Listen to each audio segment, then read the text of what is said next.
Hey guys, this is Sriparna Guha and you are watching my YouTube channel. Welcome all to my new vlog. আজকে আমি চলে এসেছি অযোধ্যাতে। তাহলে কি করে এসেছি, কোন হোটেলে উঠেছি সবকিছু আপনাদের সাথে এখন আমি শেয়ার করতে চলেছি। অযোধ্যা ধাম স্টেশনে এসে আমি পৌঁছে একটা টোটো করে আমি এই হোটেলে এসে উপস্থিত হই। হনুমানগড়ির সামনেই ছিল এই হোটেলটি। স্টেশন থেকে দূরত্ব ছিল 1 কিলোমিটারের মধ্যেই। হোটেলটির নাম ছিল শ্রীরাম প্যালেস। হোটেলটির ভেতরে গিয়ে দেখলাম খুবই সুন্দর। আমি কিন্তু স্পট বুকিং করেছিলাম। টোটোওয়ালাই আমাকে নিয়ে গেল এই হোটেলে। এখানে এসি নন এসি সব রকমের রুম কিন্তু অ্যাভেলেবেল আছে। অযোধ্যা আর আগের মতো নেই, এখন বহু হোটেল এখানে গড়ে উঠেছে এবং প্রত্যেকটি হোটেলই কিন্তু খুবই সুন্দর। আমার রুমটির একটি ট্যুর করে দিচ্ছি, চলুন।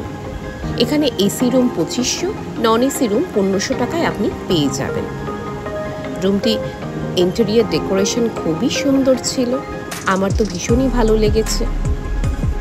অথচ আমরা বাইরে ঘুরতে গেলে কিন্তু রুমে কিন্তু সেরকম সময় দেওয়াই হয় না।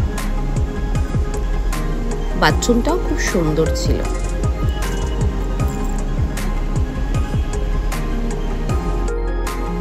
ফ্রেশ হয়ে আমি বেরিয়ে পড়লাম অযোধ্যার সাইট সিনের জন্য। এখানে এসে কিন্তু সবার আগে কিন্তু হনুমানগড়ির হনুমানজিকে পুজো দিতে হয় অথবা তার দর্শন করতে হয়, নয়তো এই অযোধ্যার তীর্থযাত্রা রামের জন্মভূমির স্থানের মন্দির পরিদর্শন করলেও কিন্তু অপূর্ণ থেকে যায়। আমি তো খুবই এক্সাইটেড, কারণ আমি প্রথমবার অযোধ্যায় এসেছি। অযোধ্যার অলিগলিতে ঘুরে আমি দেখলাম ঠিক যেন আমাদের নবদ্বীপের মতো। আর এখানে সবথেকে মজার বিষয়টি হলো এখানে যতগুলি সাইট সিনের প্লেস আছে সবই কাছাকাছি, তাই জন্য সকাল থেকে সন্ধে পর্যন্ত একটি মাত্র দিন দিলেই কিন্তু অযোধ্যাটা কিন্তু পুরো কভার করে নেওয়া যাবে। আমি এখন হনুমানগড়ির চত্বরে চলে এসেছি। খুবই গরম ছিল। সোজা যেই মন্দিরটি দেখা যাচ্ছে সেটি রাজদুয়ার দেখলাম। মন্দিরের সামনে প্রচুর লাইন লেগেছে। আমরা পিছনের রাস্তা দিয়ে মন্দিরে প্রবেশের জন্য ব্যবস্থা করলাম।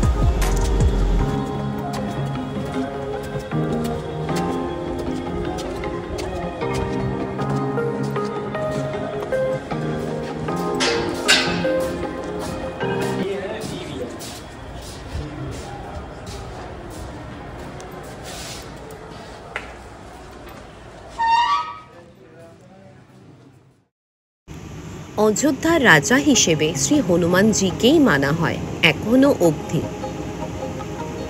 এই যে মন্দিরের হাইটটা রয়েছে এটি কিন্তু শ্রীরাম জন্মভূমি মন্দিরের থেকে কিন্তু উচ্চতায় বেশি।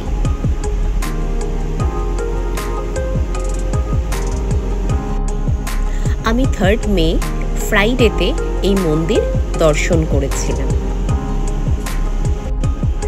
মন্দিরের ভিতরে কিন্তু ফোন নিয়ে যাওয়া অ্যালাউড না, কিন্তু আমি লাকি ছিলাম, আমি মন্দিরের ভেতর আমি ফোন নিয়ে যেতে পেরেছি এবং আমি হনুমানজির মূর্তির আমি ফটো তুলতে পেরেছি।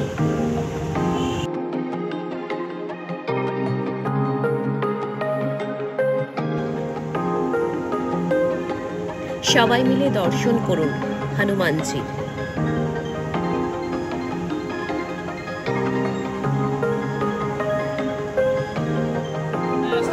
हनुमान जी से लंका से विजय प्राप्त करके लेकर गए थे। अच्छा। ये सोने का है। अच्छा। विजय स्तंभ इसे बोलते हैं। ठीक।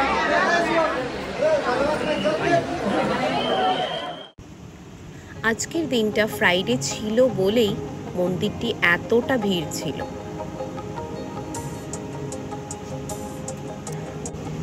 ভালোভাবে আমাদের দর্শন হলো। এখন আমরা প্রসাদ গ্রহণ করব।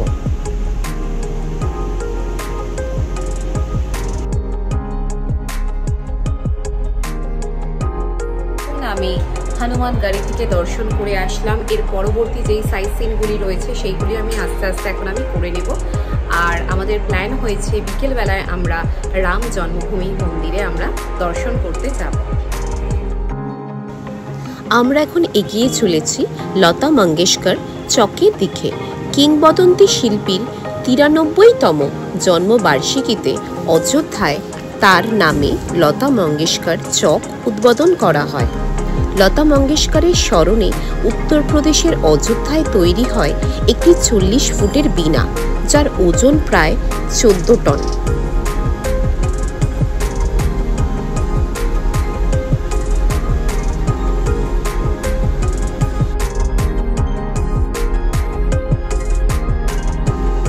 লতা মঙ্গেশকর চকের লেফট দিক থেকে এগিয়ে গেলেই পূর্বে সরায়ু নদী, যাকে বলা হয় রাম কি পৌরি। বহু তীর্থযাত্রী এখানে ডুবকি লাগাতে আসেন। সরায়ু নদীর জল খুবই পবিত্র মানা হয় এবং তার ঠিক উল্টো দিকে নাগেশ্বরনাথ মন্দির। এখন আমি রাম কি পৌরিতে চলে এসেছি, আর পাশেই নাগেশ্বরনাথ বলে শিব মন্দিরটি, যেই মন্দিরটি রামের পুত্র কুশ তৈরি করেছিল। এটার একটি পৌরাণিক একটি কাহিনী রয়েছে, সেটি আমি আপনাদেরকে বলবো। তার আগে মন্দিরটা দেখো। এই সেই সরায়ু নদী যেখানে রাম জল সমাধি নিয়েছিল। এই গলিটি হলো নাগেশ্বরনাথ মন্দিরের প্রবেশের রাস্তা।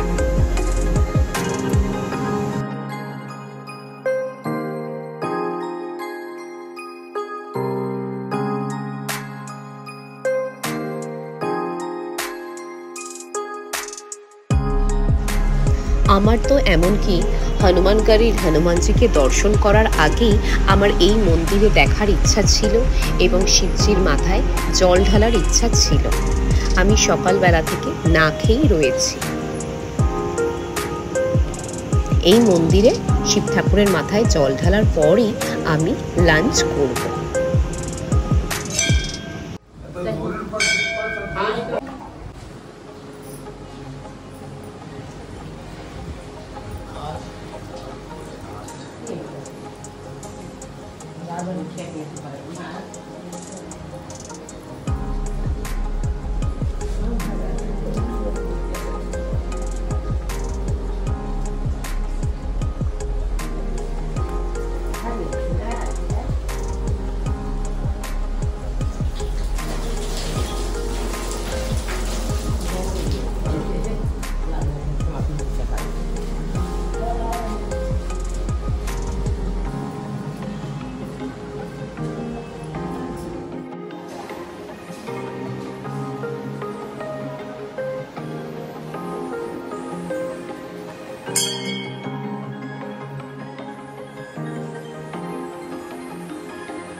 নাগেশ্বরনাথ মন্দির, এই মন্দিরে যে পৌরাণিক কাহিনীটি বিদ্যমান রয়েছে সেটা হলো রামপুত্র কুশ একদিনকে এই পাশ দিয়েই বয়ে চলেছে সরায়ু নদীতে স্নান করছিল।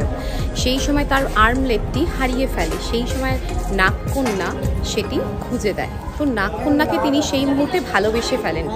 নাগকন্যার উদ্দেশ্যে তিনি শিব ঠাকুরের উপাসনা করে বলে এই মন্দিরটি তখন তৈরি করে দিয়েছে। এই যে নাগেশ্বরনাথ মন্দিরের পাশেই রাম কি পৌরি, এখানে স্নান করলে সমস্ত পাপ কিন্তু ধুয়ে যায়। আমরা এখন লাঞ্চ করার জন্য চলে এসেছি। বাকি সাইট সিন আমরা পরে করব। এই রেস্টুরেন্টটি অযোধ্যার ভেজ রেস্টুরেন্টের মধ্যে কিন্তু অন্যতম। এখানকার খাবার খুবই ভালো।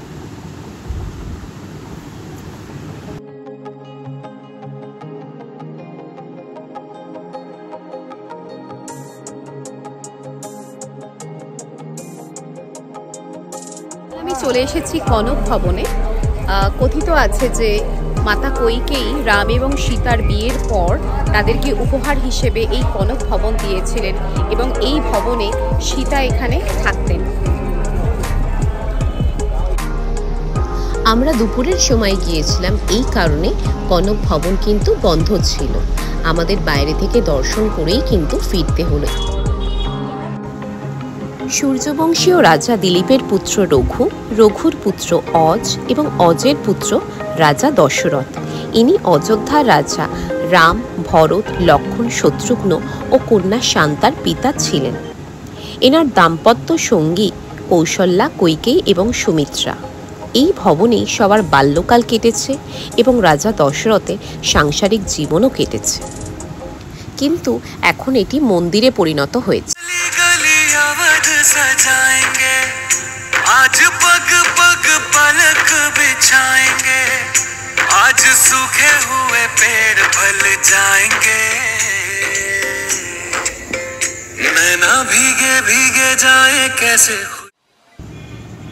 আমি এখন রাম জন্মভূমি স্থান রাম জন্মভূমির মন্দিরে চলে এসেছি রামলালার দর্শন করব বলে।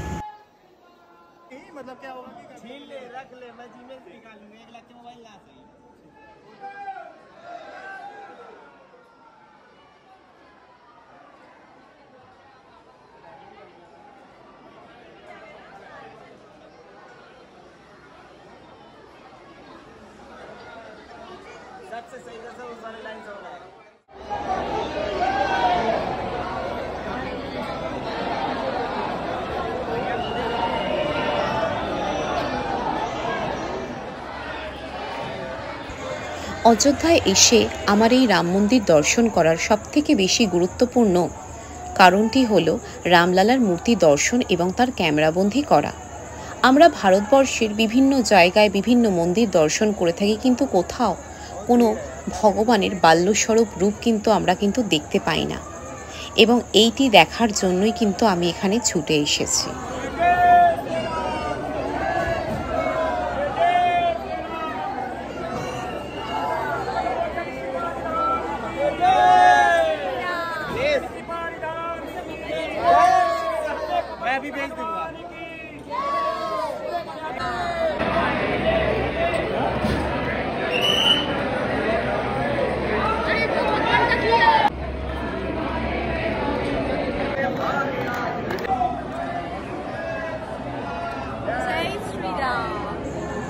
তাহলে বলুন বন্ধুরা, অযোধ্যার রাম মন্দিরের প্রাণ প্রতিষ্ঠার পর মন্দির থেকে ঢিলছোড়া দূরত্বে অবস্থিত কুবের টিলা পরিদর্শন করেন নরেন্দ্র মোদীজি। সেখানকার শিব মন্দিরে পুজোও তিনি দেন। এই কুবের টিলার সঙ্গে জড়িয়ে রয়েছে এক পৌরাণিক কাহিনী, রয়েছে এক সমৃদ্ধ ইতিহাস, যা ভারতের হিন্দু মুসলমান ঐক্যের অন্যতম প্রতীকও বটে। বস্তুত এই টিলা সাক্ষী ভারতের প্রথম স্বাধীন যুদ্ধে, যে যুদ্ধে ব্রিটিশদের বিরুদ্ধে হাত মিলিয়েছিল হিন্দু ও মুসলমানরা। রাম জন্মভূমি মন্দির চত্বরের দক্ষিণ পশ্চিম দিকে অবস্থিত এই টিলায় শিবের একটি প্রাচীন মন্দির রয়েছে। সম্প্রতি মন্দিরটির সংস্কার করা হয়েছে।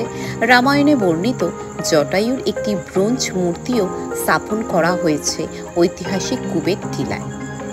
এই টিলার নামকরণ করা হয়েছে সম্পদের দেবতা কুবেরের নামে।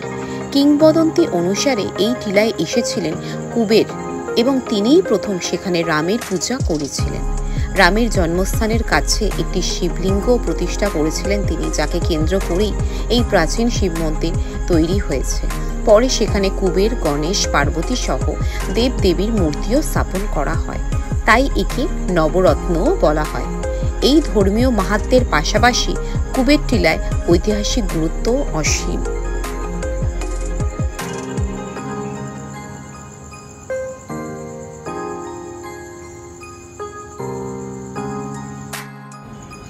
আমিও এই ব্রোঞ্জের তৈরি জটায়ুর নিচে একটি ছবি তুলে নিলাম।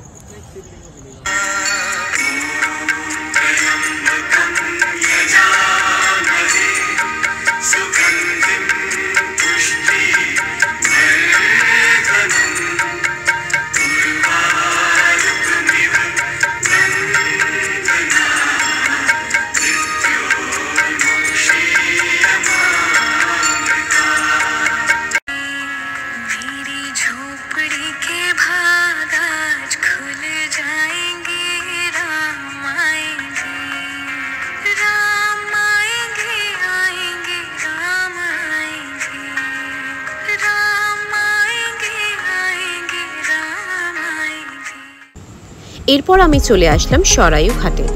সন্ধ্যা 6টা থেকে 7টার মধ্যে এখানে সন্ধ্যা আরতি হয়। সেটি হয় দেখবার মতো। ভারতের উত্তরপ্রদেশের রাজ্যের অযোধ্যার সরাইউ নদীর তীরের ঘাটগুলোকেই বলা হয় রাম কি পৌরি। 2019 সালে দীপাবলি উপলক্ষে 4.5 লক্ষ প্রদীপ এখানে জ্বালিয়ে গিনিস ওয়ার্ল্ডে রেকর্ড করা হয়েছিল। এখানে লেজার শোটি দেখতেই আমি এসেছি। আমার ভিডিওটি যদি আপনাদের ভালো লেগে থাকে তাহলে প্লিজ লাইক করবেন, কমেন্ট করবেন এবং আমার চ্যানেলটিকে সাবস্ক্রাইব করবেন। নেক্সট ব্লগে আবার দেখা হবে। সবাই সুস্থ থাকবেন, ভালো থাকবেন।